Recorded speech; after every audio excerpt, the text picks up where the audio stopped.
back to Expert Secrets. I'm your host, Jeff Evans, and today I have an awesome guest with me, a good friend of mine, Dustin Mulkey with North Georgia Exterior Cleaning. How are we doing, Dustin? Great. Doing great. Awesome. Dustin, I've known you for quite a while now. You do great services. You have a great company. So tell me more about the kind of services that you actually provide.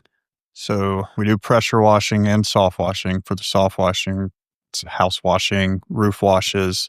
And what that really means is just a lower pressure where we're not damaging your siding. We're not putting too much pressure on that.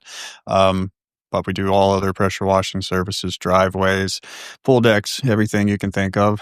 We do window cleaning, and that's the only thing that we do interior as well. And then gutter cleaning, cleaning the debris, roof blow-offs, and stuff like that. Okay. And then now we are adding holiday light installation. Oh, that's great. Oh, that's awesome. Well, let's start with power washing. So, there's a good amount of people that I don't think really understand how much pressure that water is actually under.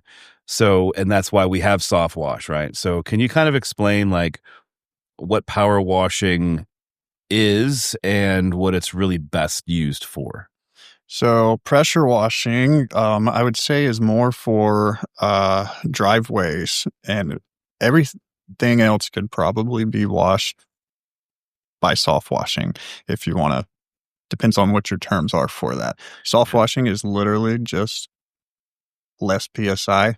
You can soft wash with a pressure washer. You just have to change the PSI the pressure that's coming out of the pressure washer. So the last time I saw those letters PSI was on my flat tire the other day.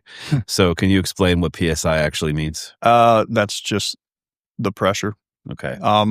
So a lot of people, they'll go to Home Depot or whatever, and they buy a pressure washer thinking, hey, this is the best one. It's 4,000 PSI. But then they get home and it's 4,000 PSI, but it's only 2.5 gallons per minute.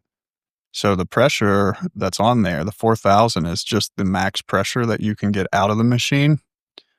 For us, we want more volume. So Home Depot's selling 2-3 gallon per minutes, where our machines are 8 gallon a minute, and our soft wash machine is 11 gallon a minute. Wow. The soft wash machine PSI only goes up to about 500-600 PSI. Oh, okay. That's max. Yeah. And our pressure washer is at 3,500 PSI. That's max. Those things are adjusted by the tips that you put in the end of the gun, by the orifice of the hole. The bigger the hole of the orifice with the tips, the less pressure. And there's different sizes. There's a whole chart to it it's a whole science. Sure. Between when it comes to that, chemicals, everything. And it's not just as easy as going and buying a pressure washer and spraying water and cleaning stuff up. I could attest to that. I've watched a few videos, thought I could do some work. No, not at all. Absolutely not. All right. I have a question for you. So we're going to use my house as the example for this entire episode because it's a disaster. There are dark spots on the paneling that you can see once the sun comes through. I'm assuming it's some sort of mold or mildew. Is that correct? Yes. Yeah. Is it like the soffit and fascia board area? Yeah. Yeah. So that's where most of it, especially on the underside where it's not getting any sun. And you really see that black if you spray water on it if it's dry out, spray water on it, that black will show up too. Yes, and it does. Tried that as well. Tried this little the stuff that you could buy at Walmart, and you put your hose on it and you spray it. Unfortunately, it doesn't go far enough. So all that did was put water on all of the dark spots, and my house looks like a disaster. So, but there's some areas where it's very shaded, and a lot of moisture kind of rolls through that area. So yeah, it definitely needs work. Now, that's not going to be a soft wash, right? That's going to be some actual pressure washing to get that off. That's soft wash. That's soft washing. Oh, okay. So anything on the house, the siding, fascia, soffit, all of that is a soft wash. You can soft wash, like I said earlier, with a pressure washer. You just adjust the pressure with the tip. For you to be able to, we can stand on the ground and shoot up to the peak of the roof. And by doing that, you have to do a soft wash. But houses, roofs, you're mostly cleaning with chemicals. Oh, okay. Not from water pressure. Yeah.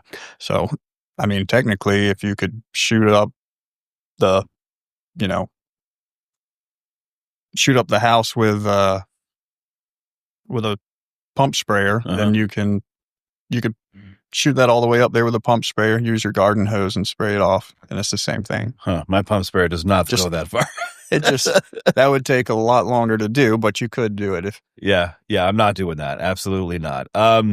So you mentioned chemicals, so let's talk about those. So what are the chemicals, and are they safe for the house and all that around it?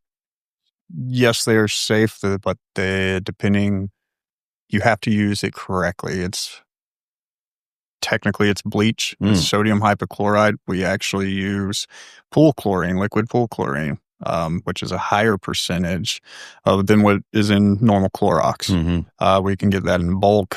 That's why we buy it that way. Then we take that and you dilute it down to where you need it. That way it lasts longer. But it's basically bleach. We just call it sodium hypochlorite because it sounds better. Yeah, sounds more fancy. Yeah. But yeah, that's what cleans anything organic growth.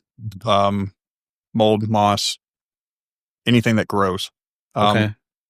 Now, whenever you get into other things like rust stains, mud stains, and oil stains and stuff like that, all of those have different chemicals. Graffiti, you have to use a different chemical, and it's you can pressure wash graffiti off. Yes and no. Yeah. It'll clean it up enough for you to repaint or whatever you need to do. But it gets most of it off. Yeah. You can still see a little bit of a shadow. So oil stains are the most pesky thing, I think, on a driveway. Yes. What is it that you guys are able to do with those types of things? So the best way to explain oil stains is, have you ever seen a faded piece of plastic like on the side of your car around your fender, the plastic, and it's faded? Well, they make products. It's an oil that you put on there and it'll turn it shiny again. You spray water and you put soap on it and you clean that oil that you just put on there off, it'll still look shiny. Over time, it's going to fade back out. So oil stains on driveways, asphalt as well. You can clean the oil off, but it still has that shadow.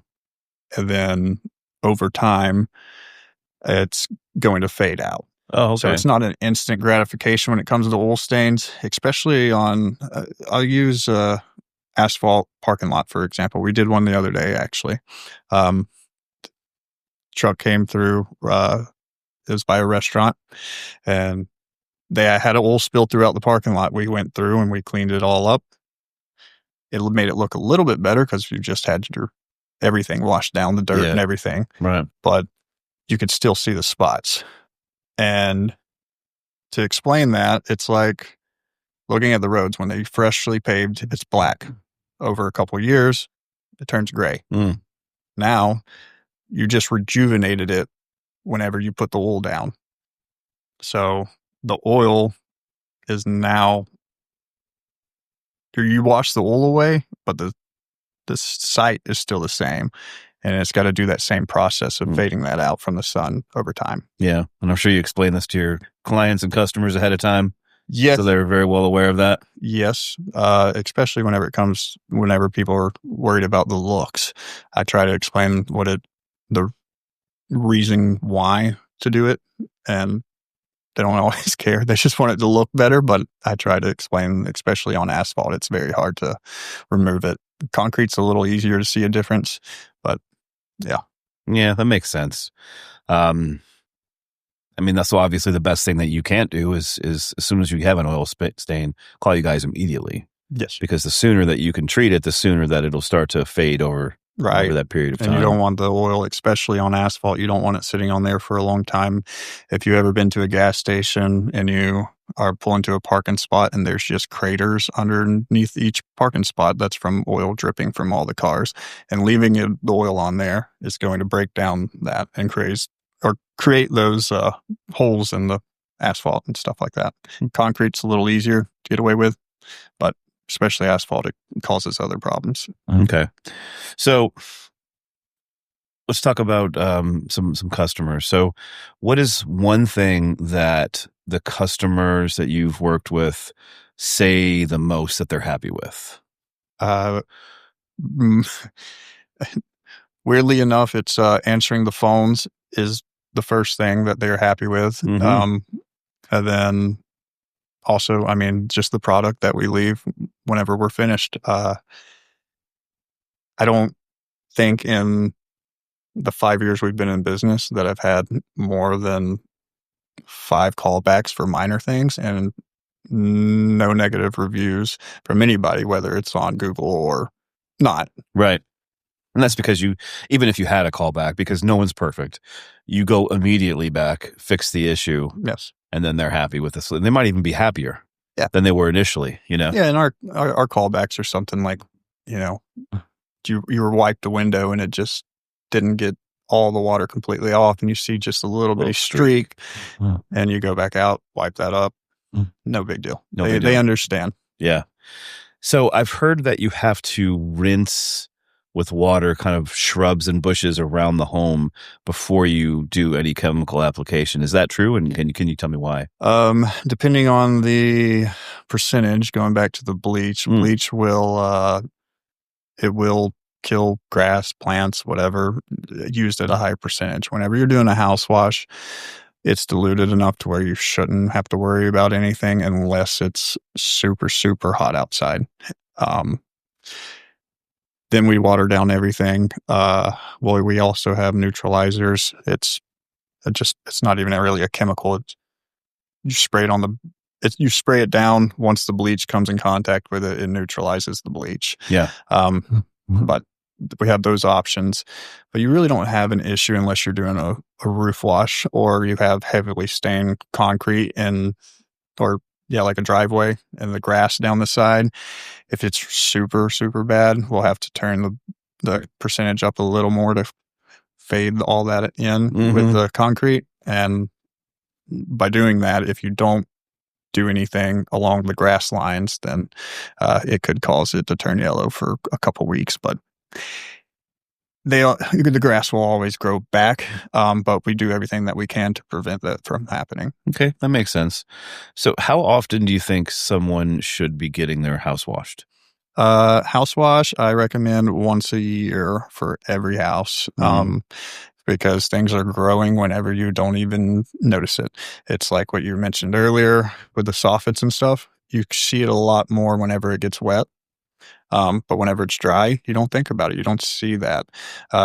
So things are growing whenever you don't see it.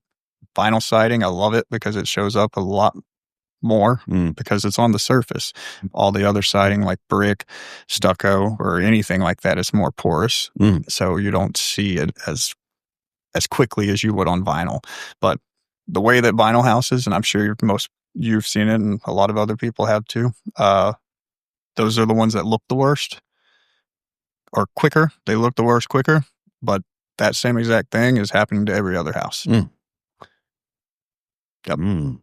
So then after the heat of summer, once we start rolling into fall, which is kind of what we're doing right now, once the rain comes, the best thing that we could recommend then for homeowners to go outside after it rains, take a look at your home, see how nasty it is, and then give you guys a call, I would assume. Yeah. Or what I recommend is you pick a time of year that you want it clean, whatever it is. A lot of people do after pollen season. A lot of people wait till the fall for when the spiders come out. Pick that one time, or if you want to do both. That's just an extra clean in my opinion. But pick that time of year that you like getting it done, put it on the schedule, and then just remember every year at that time, do it. You don't have to worry as much. Yeah, I would definitely recommend now because those spiders are everywhere. Yep. That's amazing how many spiders have come out this year. Yep. That brings me to another point. If you want to do your house in the fall or in the spring, whenever the pollen's over, and you get that done, and then whenever the spiders come out, we do window cleaning, and we might not knock all the webs down, but we'll get it out of your sight from inside the house by getting it all out of your window frames and everything else. Well, let's talk about window cleaning. So how often should people get their windows cleaned, do you believe? I think that's a personal preference. The inside windows, if you have kids, a lot more often. Oh boy, absolutely. Dogs. Oh yeah. Getting the nose prints and all the fingerprints on there. Clean the inside a little more often. A lot of people, I do mine once a year, but a lot of people do 6 months as well. But I recommend at least once a year on that as well. Yeah, if you have kids or dogs, definitely twice a year I think would be a good amount.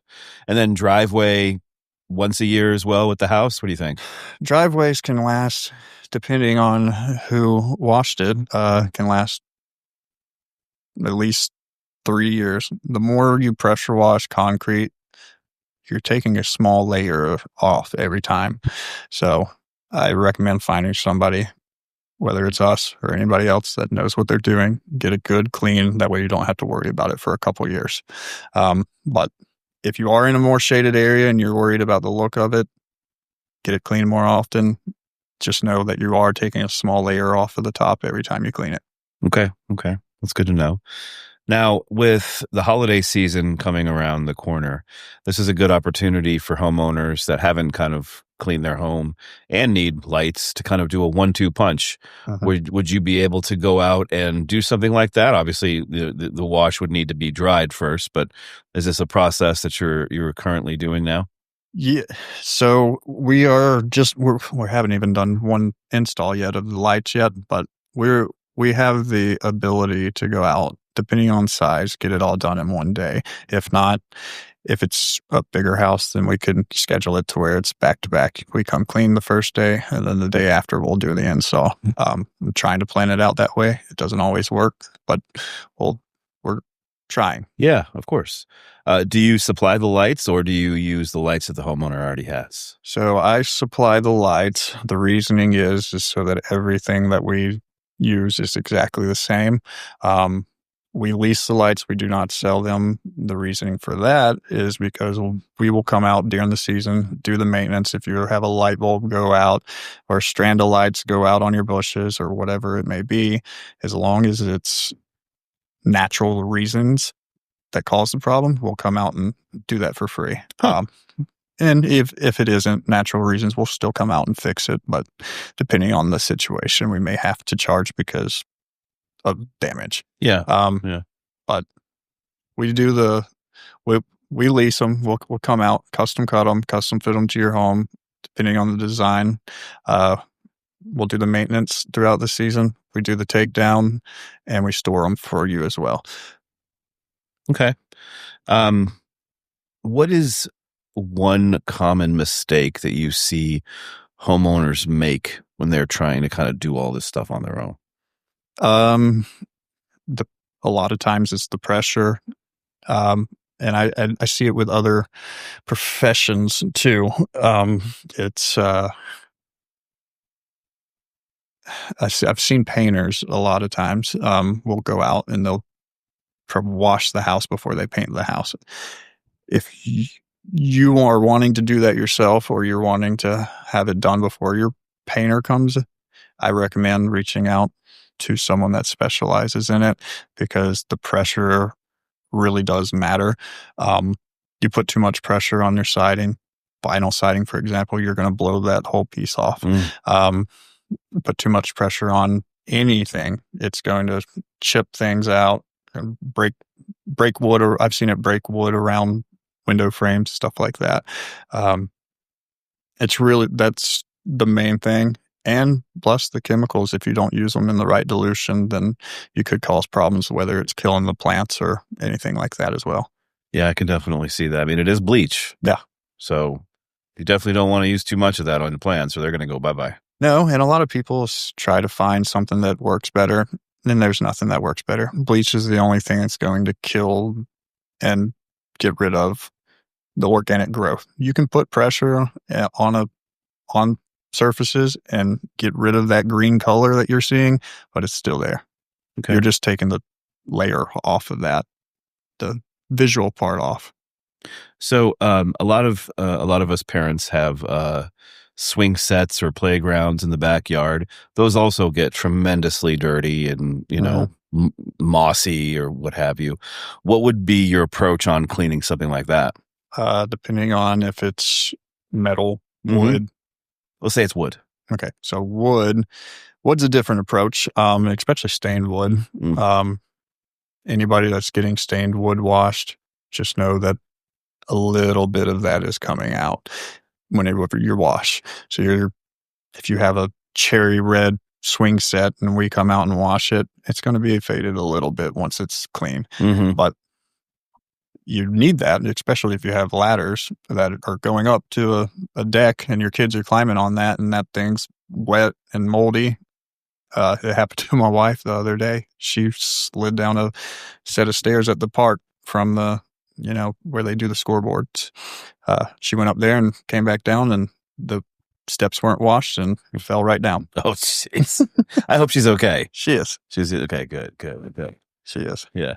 So would that be a pressure wash, a soft wash? How do you kind of? So for wood, if it's stained or if it's not painted, we use a sodium hypochlorite. You can use that, sodium percarbonate, and that's just getting too fancy to tell all that. Yeah. But you don't want to use a bleach on wood because it's going to dry it out and make it brittle.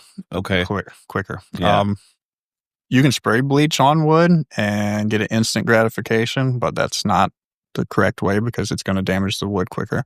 It dries it out. The fibers that are in the wood dries all that out. We use the sodium metasilicate, spray it down, wait 15 minutes, do a medium wash. It needs a little bit of pressure, but not where it's going to split the boards. And I'm sure you've seen that on some washing. Unfortunately, yes. Yes. Yeah. So it's kind of a medium wash. Gets that all the stuff off, and then you come back and you neutralize that as well on wood. Use oxalic acid, spray that down. That one, wait 15 minutes, and then you just do a little rinse off. Okay.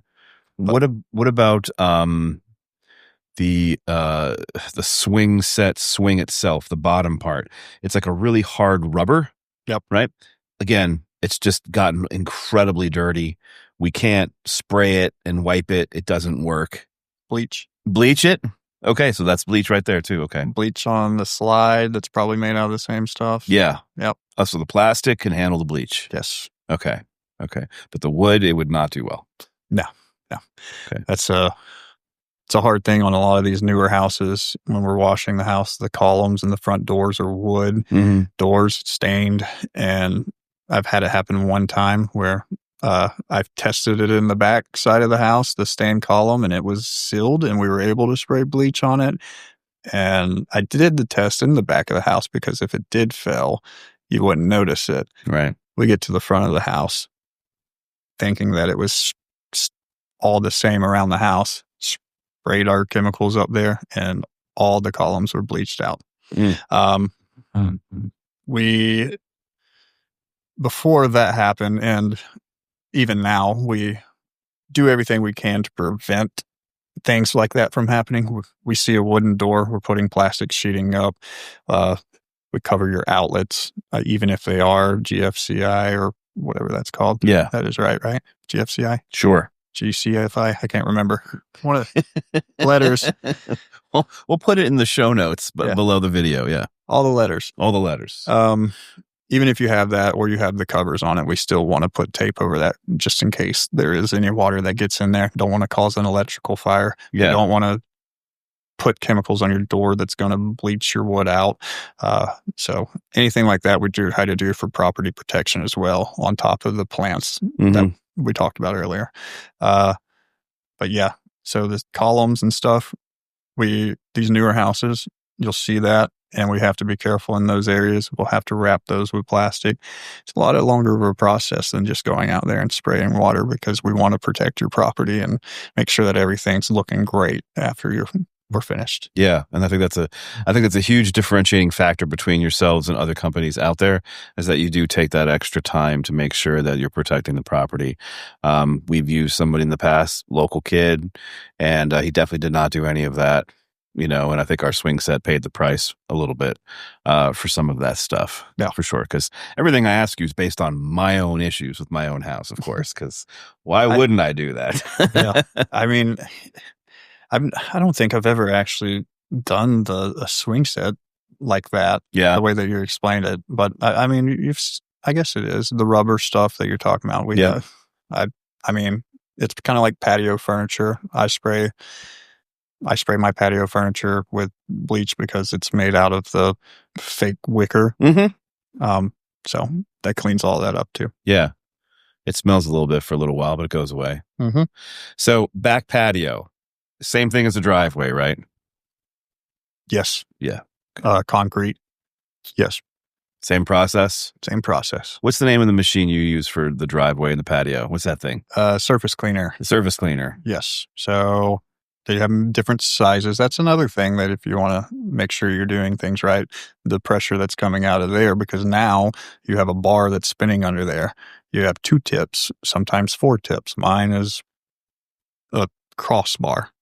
So I have 4 tips. And you got to get into those calculations and know how much, based off 4 tips coming out of there, that the pressure's correct versus 1 tip that you would think coming out of a normal wand or whatever. Yeah. So that thing's spinning under there and cleaning the whole surface area. Mine's a 24-inch surface area, and that's another thing based off the machine that you have. If you have a smaller machine, this is based off gallons per minute. Smaller machine, gallon per minute. We'll say a 4. That's the standard starter commercial grade pressure washers, 4 gallon a minute. Every gallon per minute can only surface clean up to 4 inches. Recommended. Now, if you get a bigger surface cleaner and you're running on that, like a 24 like I have, it's not going to clean as well. So I have an 8 gallon a minute. Biggest surface I want to clean at a time is 28 inches. 4 inches to every gallon per minute. Okay. Well, that's some math right there, brother. Yes. That's some math. Yeah. And not everybody knows that. They sell surface cleaners at Home Depot, little Ryobi ones that you can hook to the wand. And those you can't change the tip. Those are built in. And depending on your machine, you may etch your concrete if you're using too much pressure. I can see that. For sure. Absolutely. What is say somebody, they've watched this video and they're interested in working with you. What is the process for doing so? So, you can either give us a call at 706-429-5823. That's our office number, or our website is ngexteriorcleaning.com. From there, this is pretty cool actually. Depending on if you like to get things done quickly or however you want to really see it, you're able to get on our website, get a quote. If you have the information, whether it's square footage, the count of your windows, or whatever it is, you can actually enter all that yourself. Our system's built out to where it'll populate the quote for you instantly. All our prices are built into there, so whenever you answer those questions, it'll give you an exact quote from there. We have ran into some issues where people don't have that information and they'll get a quote and, they didn't enter anything. So now they're getting our baseline prices for everything. So haven't had too many issues. We try to catch that as soon as one comes through. We get notifications. We try to get on there instantly and check to make sure that nothing like that happens. So that nothing passes through where you're going to go and schedule yourself and think that it's, our base prices whenever you really have a mansion or something. So, those are little flaws in it, but it helps us out a lot. You get an instant quote. We check it instantly, and you're from there, you're also able to schedule yourself. That's a convenience thing. If you don't like that way, give us a call. We use the same system on our side. We'll come out, meet with you. That's actually my favorite way. I like meeting with the customers, building that relationship before we come out. Of course. And, going over different options based off of what I see and what you're looking for. So we build packages as well. If you call me for a house wash, I'm going to go out there and I'm going to quote everything that we offer, not because I'm looking to have more money, but I'm looking to build those different offers for you based on what I think you need. And if you really want to, you do have the option to go all out. But that also saves you and me time later on, since our system is built that way. If anything changes with pricing or anything else, everything's in the system already. That updates. We don't have to go through next time and say you want your gutters cleaned later on and, in the fall and you had your house washed back in the spring. We don't have to come back out and get a quote. So we like doing it that way. Everything's in the system. Anything changes, it all updates. And, it just makes it a lot simpler for everyone. You're also able to get in there, click on the links anytime. As long as you save the link, you can see, and you can actually go in there, click the link, schedule yourself for whatever time works best for you based off of what our schedule is. Mm-hmm. You can see our schedule basically. Okay. Now, once they agree on terms, they're going to go ahead and schedule a time. Yep. And then what happens after that? After they schedule the time, they get emails based off of when they're scheduled. You get one instantly saying that it's confirmed. You'll get one a week before, the day before, emails saying when we're coming out. When we show up, or whenever the day comes that you're scheduled, we'll let you know when we're headed your way. We actually have a process where whoever's scheduled to come out, their bios go out to you whenever we click on our way saying that we're headed to you, you get an email and a text message with the badges of the employee or the technicians that are coming out to your house. That's great. With their photos as well? Yes. That's awesome. So that whenever you come up, they get there, they'll come knock on the door. If you're home, we do a walk around, discuss everything that's concerning, or if we see any pre-existing damage or of any pre-existing damage, and we point those areas out, we document everything, we take before photos, do the plant protection, the taping the doors and everything like that, depending on the service that we're providing. And then once we're finished, we'll go around, make sure that everything's cleaned up, make sure that, plastic's taken down off of doors, furniture's put back to where it needs to be, and take the after pictures, and then we'll come find you and do another walk around to make sure that you're happy before we leave. That's great. Well, I love the process. I love the company. Everything sounds awesome. And obviously you're doing well and continue to do so. Well, thank you again for being on the show today, Dustin. Again, North Georgia Exterior Cleaning, Dustin Mulkey, thank you again, and talk to you soon. Thank you.